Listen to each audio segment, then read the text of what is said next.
Well, hello everyone. It's another episode of Unstable Vitals. And as we all know, healthcare is unstable, and so is Laura. Well, and me too. That's But it's usually collective we, that we are unstable. That's because we're the partners hosting the podcast about unstable, and we are unstable. I mean, I'm not in this alone, buddy. I agree. We're in the same boat. We're both unstable. But who is the person who's not unstable? Is Alison Fragale, who is with us today. She is kind of fun fact. She was one of my. She is actually. Don't tell anybody else this, but like my favorite professor in business school at UNC. No, for real, and was my negotiations professor, and taught me how to take a paper clip and turn it into a really nice vacuum cleaner. And it was a negotiation of trades and things to try to find that common kind of like, why would someone else want a paperclip? Well, maybe they needed it. And eventually, after 10 trades, I ended up with like some vacuum cleaner. And so Nope. that really impressed Can me I a lot. can I tell my story? Because Of by the course. time I was running the MBA online at UNC, and we could buy anything that was cheap. So I bought this little packet on Amazon of some nail files and these little foot files, like just a little disposable thing, and I traded it for an Easter basket. And then I worked my way all the way up through some Golden Goose shoes, and then I got a ginormous Oriental rug, but I couldn't figure out how to get it from Atlanta to Colorado. So then I wound up with like this $700 pair of shoes, which they were too small for me, so I gave them to somebody else, and my paper was how I traded it for a new friend, because it was my new boyfriend, now his husband's, like one of his best friends, and I gave her $700 shoes. So I turned a nail file into a friend. I love that. Oh my Yes, so God. we're so happy to have you, Allison. I'm so happy to be here. Well, today, on Unstable Vitals, we talk about what are some of the challenges in healthcare, because we do believe that healthcare is unstable. And you can see it with rising prices and access issues. You can see it with the way that leadership is within the healthcare system, whether it's in health systems, payer spaces, doctors' offices, and even women in leadership positions within healthcare, the lack thereof. We see it. Lara speaks about this frequently, about the lack of funding that happens in women's health. And so we wanted to bring you on because you wrote a book recently called The One of my Likeable Badass. favorites, It's Likeable an Badass. amazing book. So I just, tell us a little bit first about you. I mean, we could go through your bio, but it's better hearing it from you. And then tell us about your book. This is amazing stuff. Sure. So, all right. So my current gig is I'm an organizational psychologist. That's how you guys know me because I'm a business school professor. But basically what I do is I take psychology, behavioral science, and help people use it to solve problems, whether it's negotiate for something, influence, advocate for yourself.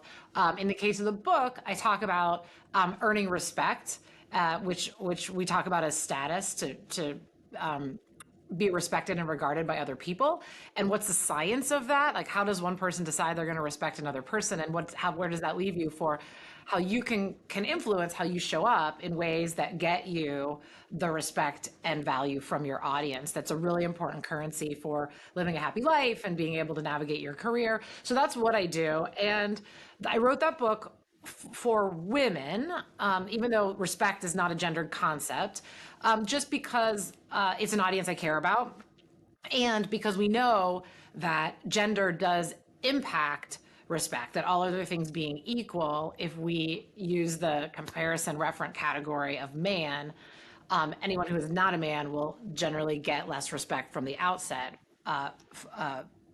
And so that's why I wrote it for women. And it came about, honestly, I say it came about because of my students, like not the two of you specifically, but just the years of students that I had, because business school is still, most places, skews male. And so I would have relatively fewer women in my programs, but they would always be the ones who would approach me and ask me for advice about challenges they were having trying to navigate their professional career and influence and advocate for themselves. And I was dispensing a lot of advice one-on-one, really about how to make sure that your audience valued you and respected you as a foundation for being able to go in and ask for the things that you very much deserve. So it was in those conversations that these ideas and putting them out there, into a larger audience came about. And then Everyone, like, you want some story of like, this was the inspiration of the moment I decided I was going to write a book. I'd had this book floating around in my head for a long time, but as you know, like, we're busy people, books take a while to do. And it was really the pandemic that gave me the space to be able to do it, because when you are an audience facing person for your job, like, unlike the two of you who probably were never busier in your lives than in COVID, I was the opposite, right? All of a sudden I'm in my house and my calendar has gone completely empty. And I realized very early on I was not baking sourdough bread, and I had already watched The Tiger King. And I'm like, okay, out of ideas. So I started posting on LinkedIn and I wrote a book. And so I think if not for the pandemic, the book would still be an idea that was rattling around in my head. Oh, that's so fascinating.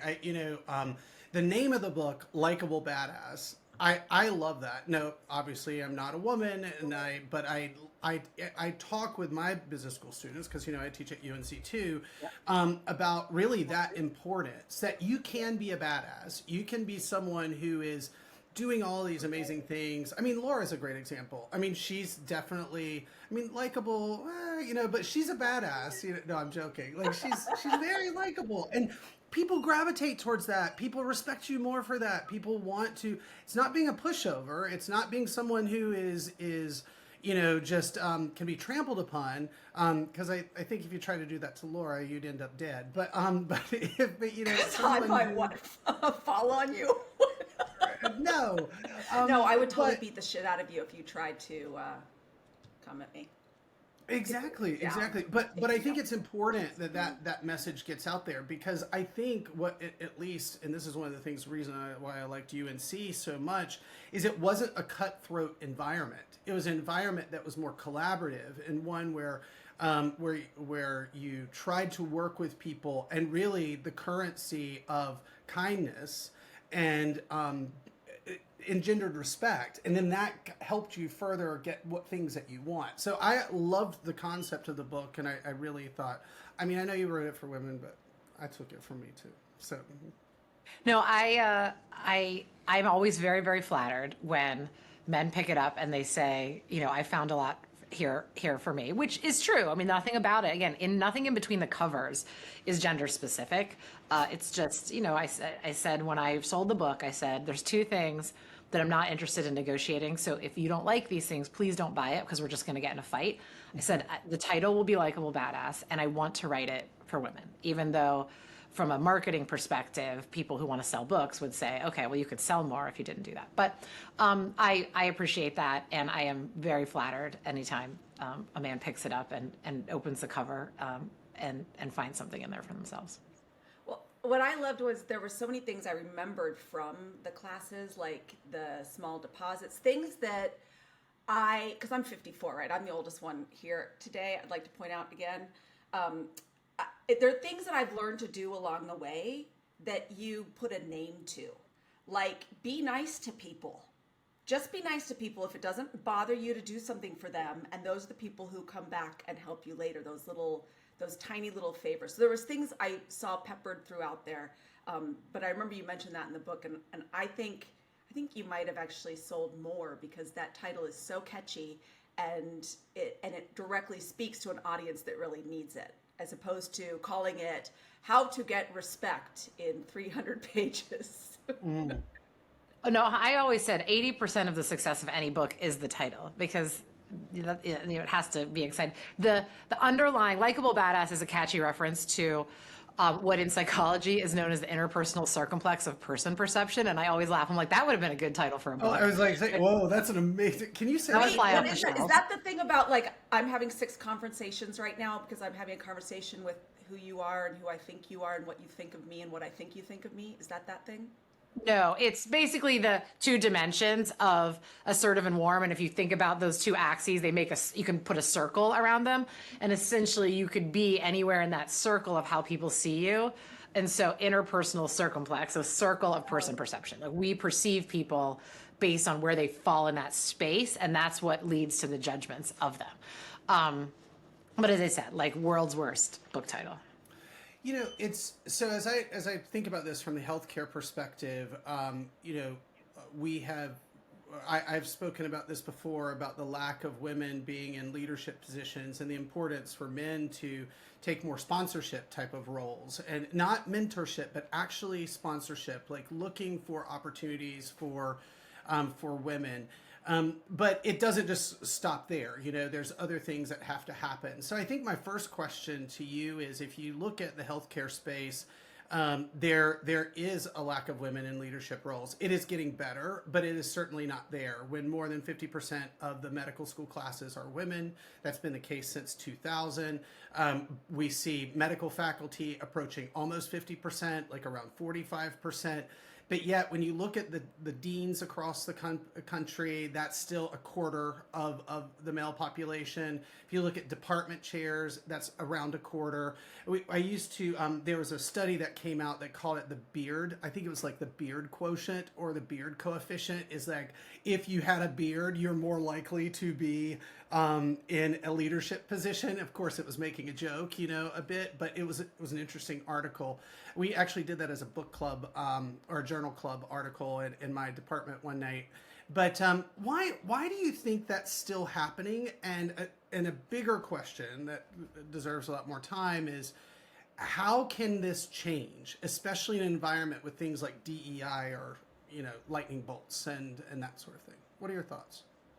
Yeah, I mean, I think it happens for a confluence of reasons, right? And I mean, some of it is bias, and we still associate leader with male.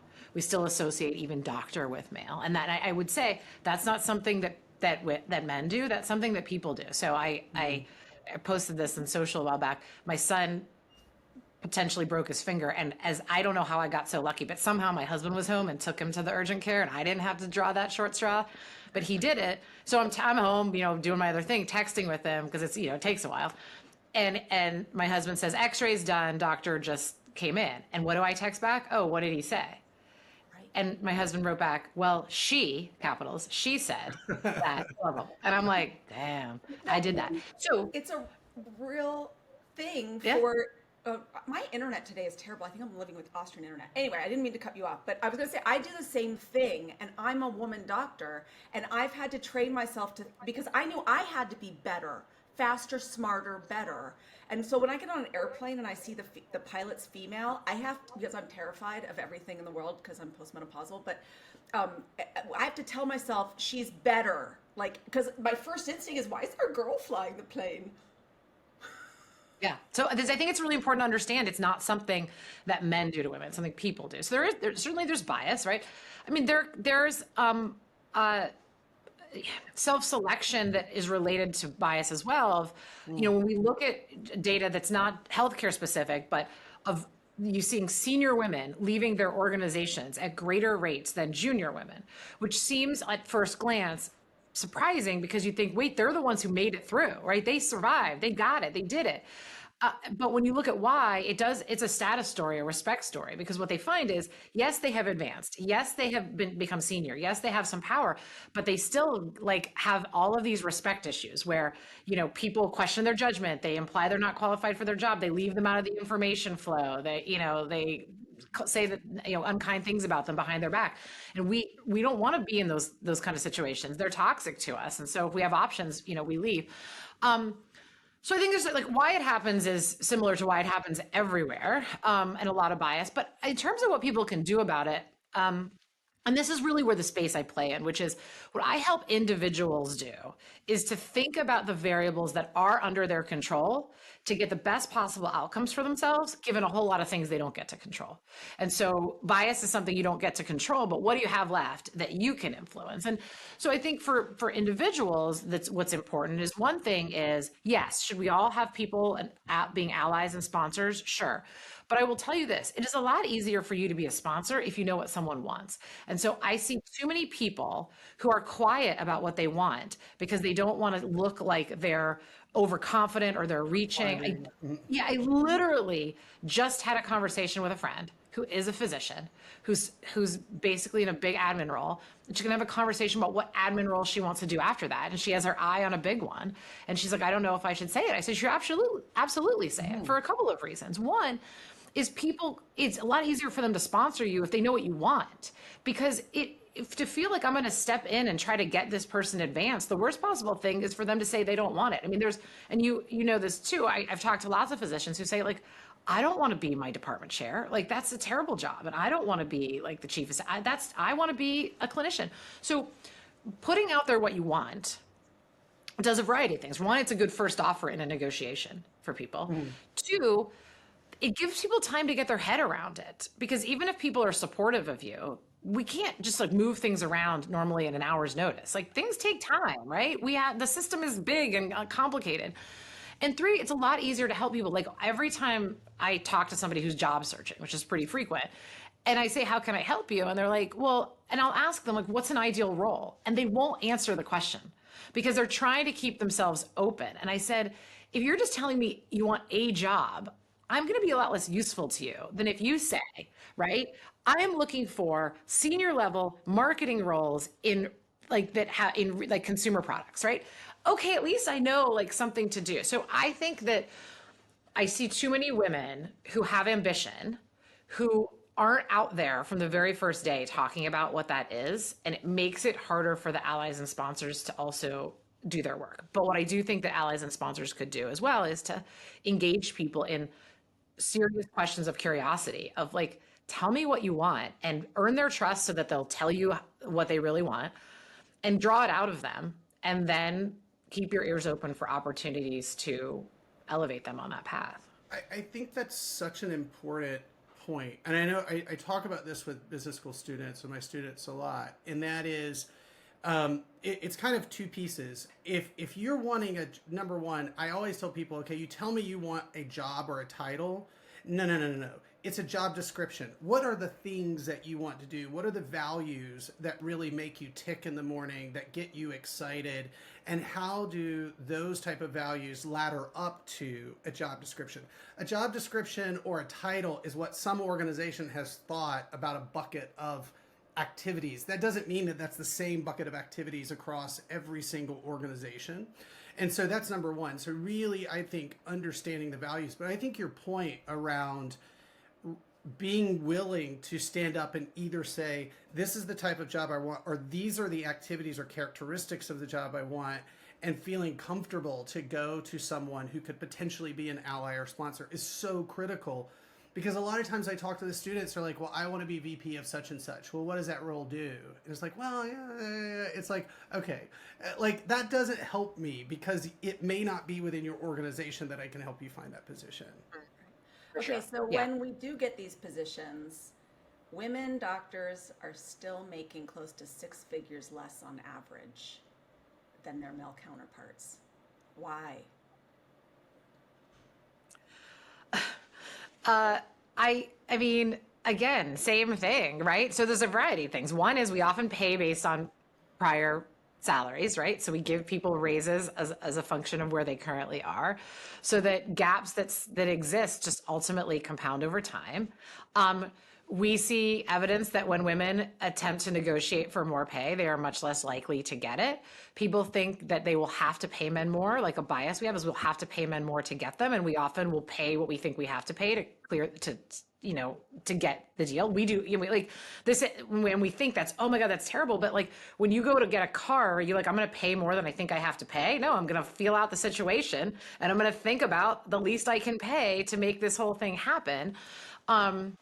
And yes, in an employment context, yes, you have to work with the person, but it's similar, right? Which is, I'm going to pay what I think I have to pay to solve the problem.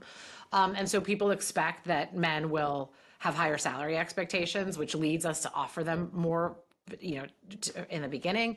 And so it's a series of challenges that you see in every single industry. It's not a healthcare specific thing, right? Every organization is going to have a pay equity issue. And so what I always advise people is to start negotiating that stuff early and often, because you don't want to have make up a big gap later in your career. And the belief that I am going to go into the organization, do good work, prove how good I am, and then they're going to give me more money is a lie. Because what happens is you have to think about your alternatives. Like your alternatives are the strongest once they've decided they want you and before you've taken the job. because you're not embedded. Once you're working for someone and you go ask for more money and they don't give it to you, you have two choices. Either stay there without more money or leave. Leaving is a lot of work. You're embedded, right? Most people have families at this point. They have like lives. They might have a partner who has a job. Leaving is just not that easy. It's a lot easier to negotiate when you haven't taken the job and saying, hey, if I don't get this. So I always encourage people. I see too many people who say, I'm not getting what I want right now, but that's okay. I'll go there. I'll do good work and I will then ask for it later. And I said, you can do that.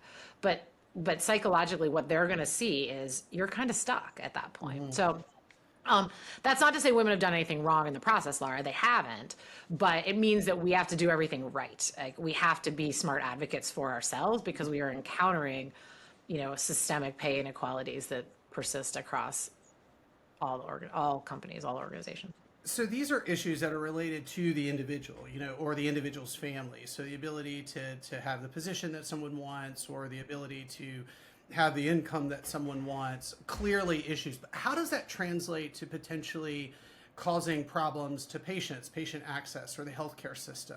What are some of your thoughts on that? I mean, you're an organizational psychologist. So in my mind, I'm thinking you're someone who looks at the entirety of the organization. So if you don't have people getting what they need, or you don't have the right people in the right positions, or women are not at the top, especially of healthcare, or at least representative of healthcare, what are some of the implications of that, and how can that make the system unstable?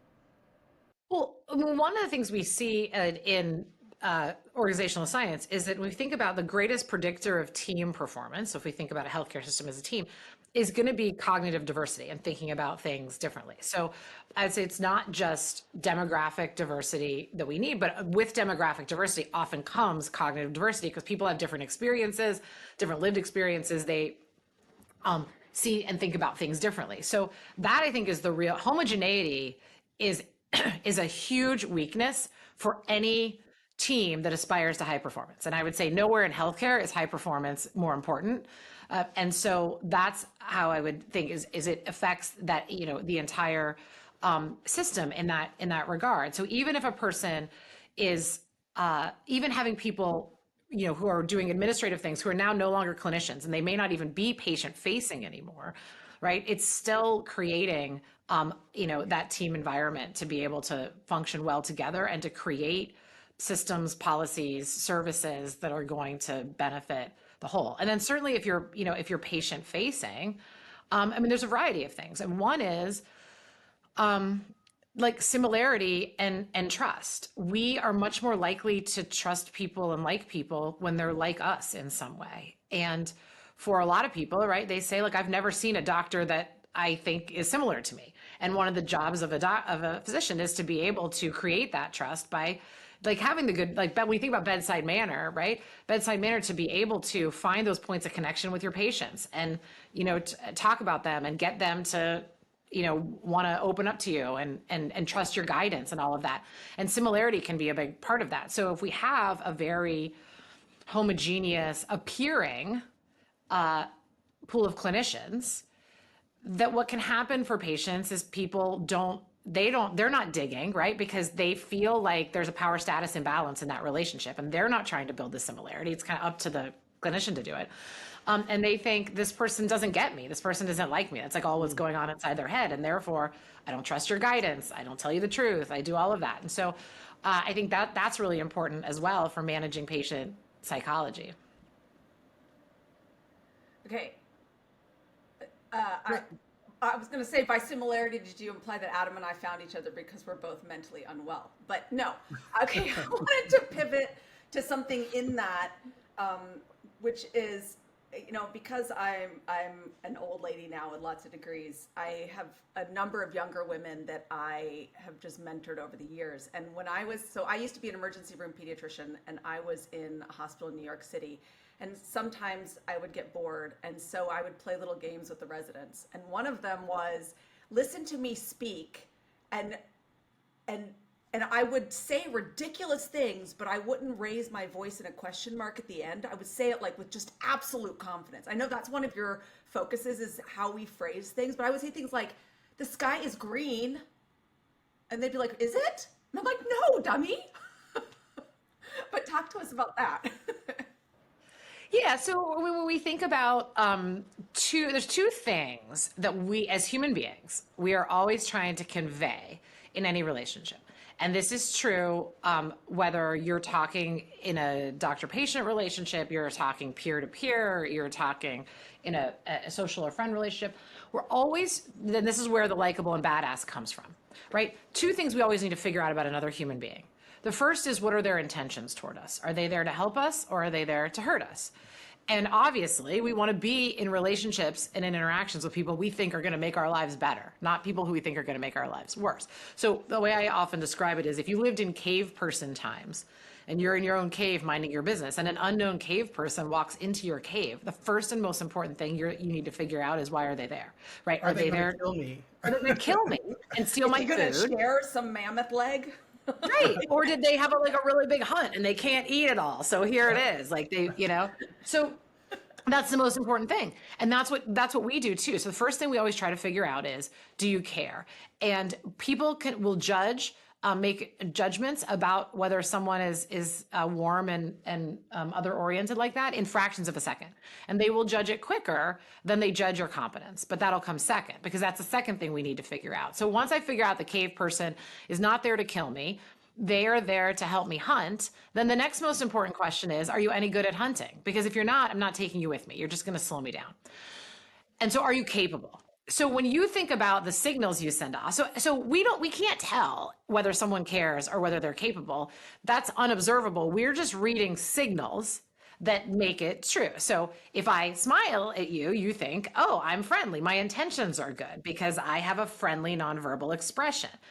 If I say something and you declare it as a statement rather than ask it as a question, you think I know what I'm talking about because I've just said it as if it is a fact. And therefore I seem more capable, like I know what's happening. So those types of subtle behaviors, the reason that they have impact is not the behavior itself. It's because the audience is drawing a conclusion about these two really important dimensions. So on the cover of the book, I call that likable and badass, but it's, are you other oriented and are you results oriented? So what we are trying to do in every relationship, and this is true in every medical relationship as well, is to signal to people, right? So if we want to advance in our hospital hierarchy or our medical hierarchy, we need to convince the people who have the power to make it happen that we really care about them. We care about the institution. We're not just out for ourselves, and we're really capable. If they put us in this task, we're going to execute it really well. And the more that people believe those two things, the more they want you in that position. And the less they believe them, the less they want you in that. So that's really what all that signaling is about. But this is so important because there is a mismatch to the way that we are trained as doctors. And the mismatch, I mean, like you just said it, care and competence, so simple, so easy, but very dissonant to the way that a lot of men and women are taught about being in healthcare. So if you think about like the roles of going through medical school and this kind of like roller coaster of I'm at the top, I'm now at the bottom, I'm at the top, I'm now at the bottom. It's one of those situations where people are hazed in some ways. And so the way that you kind of grow into your own as an attending is you have the badass, but not the likable part. You have the I'm an asshole and not a badass, and you see it like nurses eat their own when they're training nurses, doctor eat their own when they're training. So that C part, the first, well, they're both C, care and compassion, or care and competence, but the care part is oftentimes someone walks in the door, face is like this, it's flat, there's not a lot of warmth, or you're working with a team. I will never forget some of could be the most competent, but on the surface, I worked with some really not kind residents, or at least that's what they were on the surface when I was a medical student.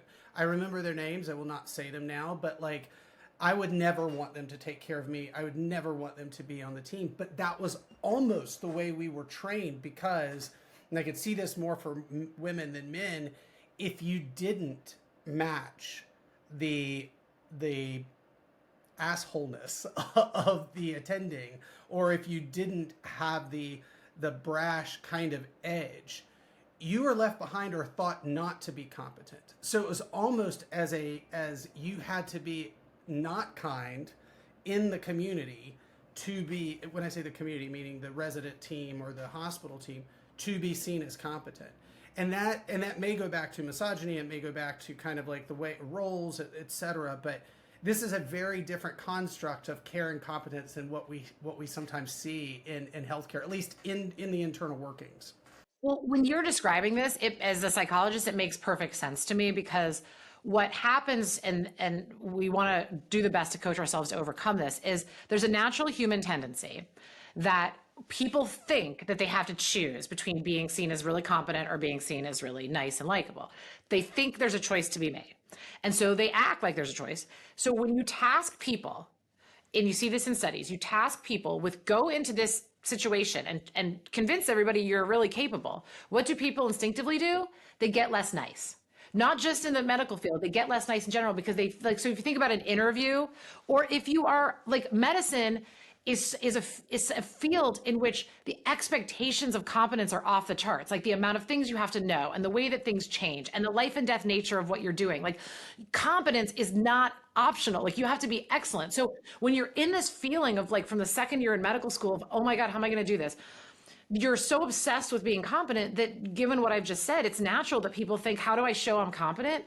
I get less nice. I get more serious. I get like more authoritative, because that's what's going to make people think I'm competent. And yeah, it might, but the other dimension also really matters, and it matters for everybody. So does it matter? Like, can men get away with being jerky more than women? Yeah, but nobody likes a jerky guy either. And I say this, like, at some point, even those guys who have kind of made it, that are still jerks, everyone knows, everyone talks about it, and everyone does everything they can to work around them and kind of push them to the side, right? But that's dangerous in healthcare. It is, yeah. So, and when you see, so I think I would say to people, look, care and competence are two dimensions, not one. So yes, you cannot sacrifice perceptions of your competence. It won't go well for you. But the way to do it is not to get less nice. The way to do it is to show how competent you are, and then also find ways to show that you care. And when you look for them and you see people who are really successful, they are able to do both. Like you look at that person and you're like, that person clearly knows what they're talking about. And that person's also a really nice person to interact with and hang around, and you gravitate. And when you see somebody like that, if you're coming up in the field, what I would say is, when you spy somebody and you think, wow, they have it both, like they have the full package, what I would do is I would stare at them as long as it takes and study them and say, what are they doing? Because if you believe that they're really competent and they're really caring, it's not because you can read their mind. It's because they're doing something that your brain is reacting to. And what you need to figure out is, what are they doing, right? Maybe it's just like the moments that they stop and like make full eye contact and engage with people as they're walking down the hall, right? It's a small thing like that. Or, maybe it's that when someone interrupts them, they actually turn and look at them and they say, yes, like, how can I help you? Whatever it is, something they're doing, you're reading. And then what I would think about is, could I do that? Does that fit me? Because the way we learn to send these signals is by reading the signals that other people have sent and adopting the ones that we can. Because when I say signals, it's because the truth is that you are really caring and you are really capable. So that's the facts. You just need to figure out how to communicate that to other people. But when you see people who are really secure. So I had this, experience in terms of healthcare. My dad has been battling something, and so I was accompanying him to a variety of different visits with specialists and stuff. And we went. My dad's he's from I grew up in Pittsburgh, which has a good medical community and stuff. And so, he's like lived there a really long time, and his friends are doctors. And so it happens when you get sick, like, oh, I'm going to call my buddy so and so. No one can get in to see so and so, but I'm going to get you in because he's the absolute best and whatever. So we go to see so-and-so, and I would sit there and I would watch. And these guys who are clearly like, they're in a good medical system. They're clearly very well regarded nationally, internationally for what they do. And they were lovely. And why were they lovely? Because I don't think they doubted their capability or competence anymore. And they knew that everybody else acknowledged it too. And so they didn't have to make that trade of like, I have to show you how doctory I am. They were like, all right, they just kind of like sit down on the stool and they're like, oh, what do we got going on here? Let's do this, and they're joking around and you could see my dad like really like warm up to them. It was fascinating to watch. And so I think that comes from feeling like once you've checked the capability box and you feel confident that you've done it and everyone else knows you've done it, people get nicer.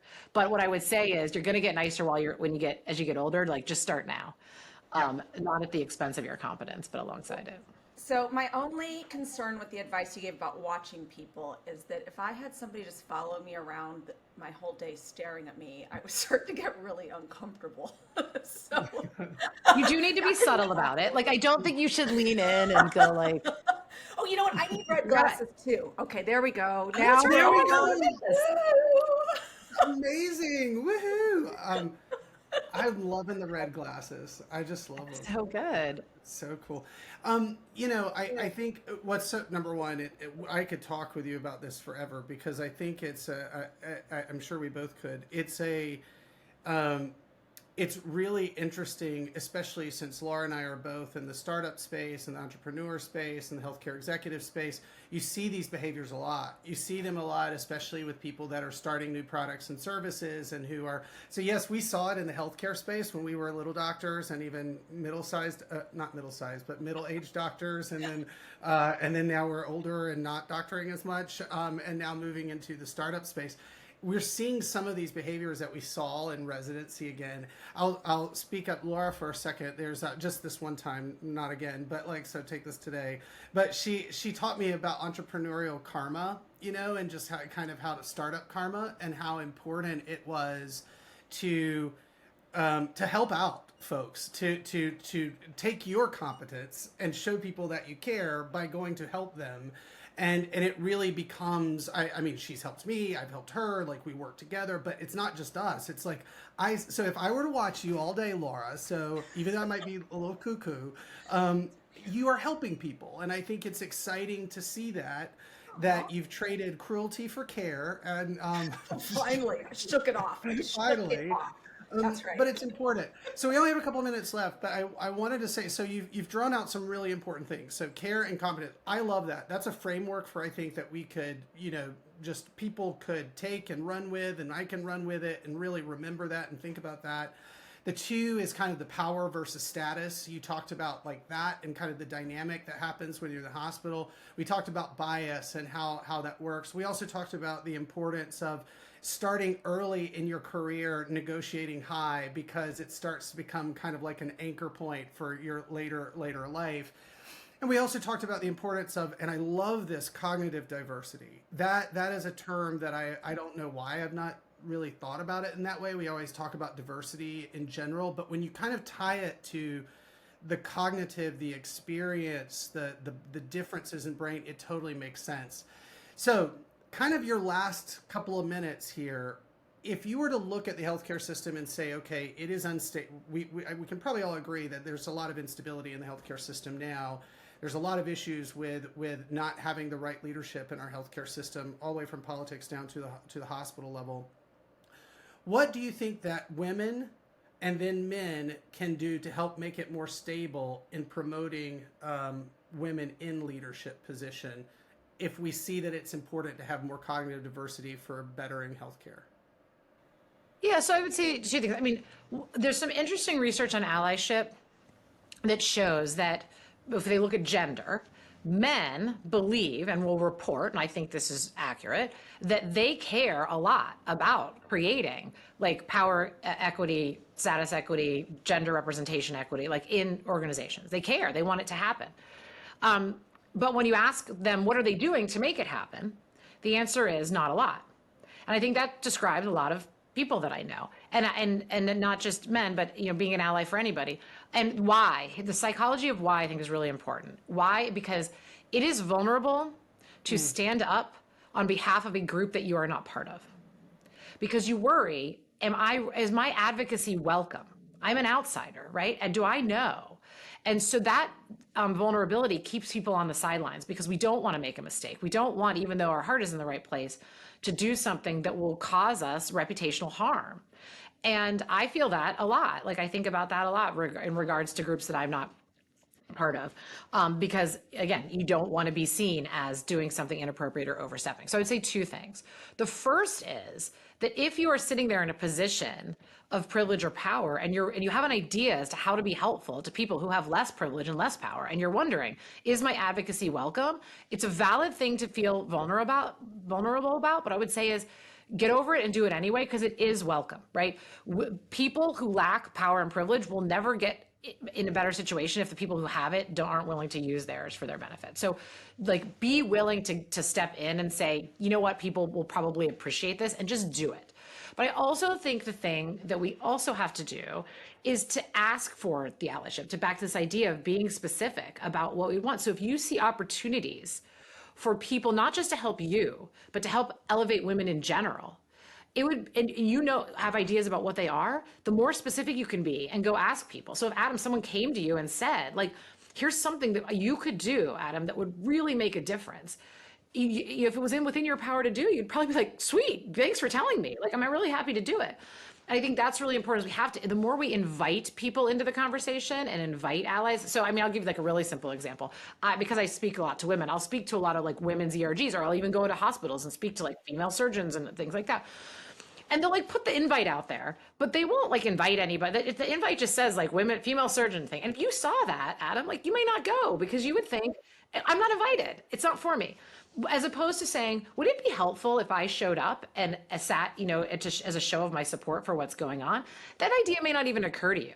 But if I said, like, they'll be like, none of the guys are here. And I said, well, your invite says women on it. I mean, I don't think they're there, not there out of protest. I think they're there because they're trying to be respectful to the fact that you put a boundary on this thing. Yeah. If you want someone to come and say, like, I need you to sit in the front row, I need you to ask the first question, I need you to go up to the person who spent all their free time organizing this and tell them it was a great event at the end, you would be like, check, check, and check. I'll do all of this, whatever.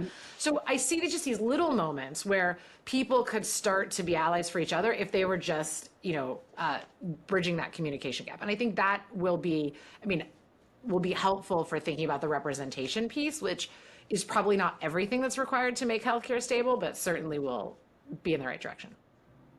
Amazing. Lara, over to you. Last comments. I just want to say thank you, because I'm such a fangirl. I got the book like the second it came out, and it is funny and hilarious. And it's something that I made a little light box that has some of my favorite sayings on it, because it's something that put words to things I've learned that work for me. And it also is a book that I think you have to go back and read once a year.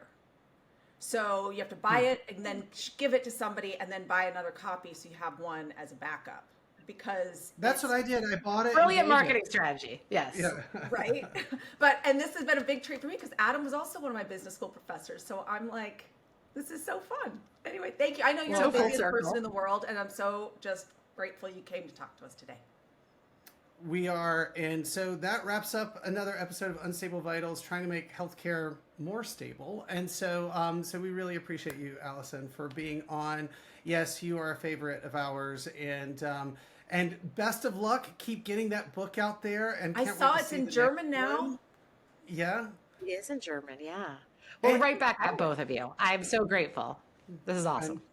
Well, thank you very much. Take care. Okay, bye-bye. Thanks for tuning in to Unstable Vitals. If you enjoyed this episode, make sure to follow us for more unfiltered conversations on the pulse of healthcare. Connect with us on LinkedIn or visit unstablevitals.com to stay in the loop. And don't forget, real change starts with real talk. See you next time.